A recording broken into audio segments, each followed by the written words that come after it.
Ladies and gentlemen, welcome back to another video. Do me a favor, hit thumbs up below. It really helps with the YouTube algorithm. But today here in front of us, I am pretty excited for this one. A little late to the party, but as the saying goes, better late than never.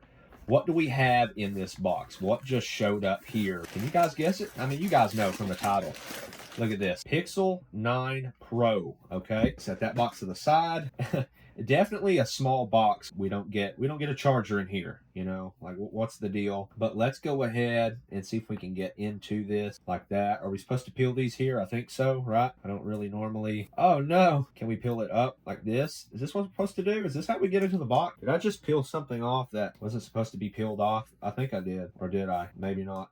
Oh, wait. You guys are going to have to bear with me. The last Pixel I ever had experience with has been the Pixel 7. What's going on here? Oh, it's a sleeve. It's a sleeve. It slides off, right? Yeah, like that. Yeah, see, I'm smart. I'm smart. Pull off of there. Now, the reason I'm excited for this is because this is the first year that Google has done a smaller Pro phone. And it's got the boxy design, which I'm a big fan of. So here we go. Let's lift that up and let's flip that out. That's really all we get. I mean, oh well, we get a cable. No charger, but you know, just a cable. It just doesn't feel right when you pay this much for a device and there's no charger in here, or not even a little case. It doesn't have to be anything fancy, but not even a case. Like, come on. But here we go. Look at that camera.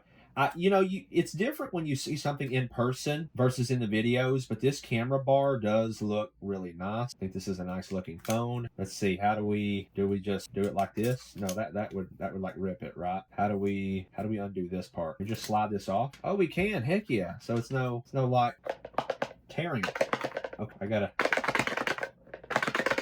Come on now. I've got to get that thing back in the box. All right, I have slung the cable a little loose, but that's okay. All right, let's put this back in here just for like resale value or something one day. Gotta take good care of my devices. All right, Pixel 9 Pro. Oh, wow. Oh my God. That is an absolute premium device. Guys, this is a completely, very iPhone-esque. This reminds me of like the standard iPhone or the Pro model iPhone. Very, very flat sides. Now the frame is a glossy texture. It is a little more grippy.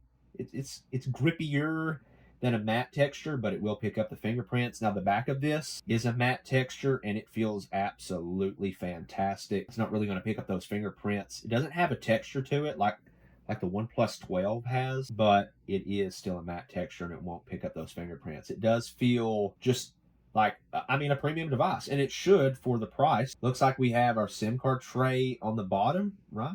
Pretty sure. Speaker grill. Now Google does it a little bit differently than everybody else. They put the volume rocker below the power button. Those feel really good to me. Very tactile. No complaints there about the volume or the sleep wake button. But like, if we take a look at the OnePlus 13 here, the sleep wake button is below the volume rocker. And that's typically how most Android makers do it. But Google says, hey, let's just do it our way. And I guess that's not a bad thing because I guess more often than not, you might be using your volume up and down versus your power button. But very, very nice device. So let's start off with the weight of the device. It's 199 grams. So it's a little bit lighter than the OnePlus 12. But just two completely different feeling in the hand of these devices. The Pixel is very flat, very boxy, whereas the OnePlus feels a little bit thinner. It is still flat on the sides, but not completely flat because it has that slight curve. But it's a 6.3-inch display, 1280 by 2856. Gorilla Glass Victus 2, you get the always-on display. Android 14, upgradable to Android 15. 7 years of Android updates. Now that is something Google started with, I'm pretty sure, the Pixel 8 series. You get the Tensor G4, which depending on who you ask, everyone's kind of opinionated about the Tensor G4. But honestly, if you don't pay attention to the benchmarks and you just use the device for what it is, it's going to feel like a flagship, and that's what matters. Who's honestly sitting around looking at all these numbers all day long? No one really. 128 gigs of storage, 256 or 512. All of them have, and there's also a 1 terabyte storage option. They all have 16 gigabytes of RAM. This one here in front of us today is the 256 gig storage option. UFS 3.1. Now, that's not the latest and greatest 4.0, but 3.1 is still plenty fast. Cameras on the back, you get 3, so 50, 48, 48. The primary camera is a 50 megapixel.